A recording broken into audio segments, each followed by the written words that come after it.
Tak bisa dipungkiri, kesejahteraan guru honorer di tanah air sangatlah memprihatinkan.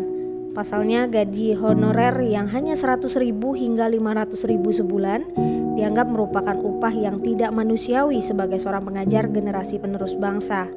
Hal inilah yang diutarakan oleh seorang guru honorer kepada Nadiem Makarim sebagai Menteri Pendidikan, Kebudayaan, Riset dan Teknologi Mendikbudristek di video yang diunggah di akun TikTok @Indonesia_maju01.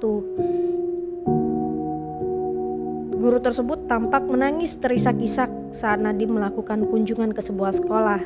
Terlihat jelas guru honorer itu tampak tidak bisa menahan air matanya saat melihat Mendikbud yang sering dipanggil Mas Menteri itu datang ke sekolahnya. Bahkan ia sampai memeluk mantan direktur utama dari PT Gojek Indonesia tersebut.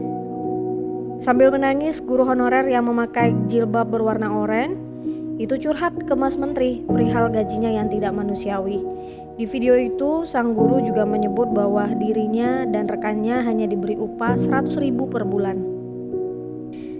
Guru yang diketahui mengajar di sebuah sekolah di Sulawesi Tengah tersebut mengaku tidak tersentuh bantuan dari Kemendikbudristek terkait gaji honorer. Hal itu kemudian membuat dirinya menangis dan meminta tolong agar Mas Menteri memperhatikan mereka. Begitulah curhatan guru honorer tersebut saat bertemu dengan Mendikbud. Mereka sontak menangis lantaran kesejahteraan guru berstatus honorer dianggap sangat memprihatinkan dan tidak manusiawi. Hal itulah yang menyebabkan guru tersebut menangis agar Nadiem Makarim membantu kesejahteraan mereka sebagai pengajar generasi penerus bangsa.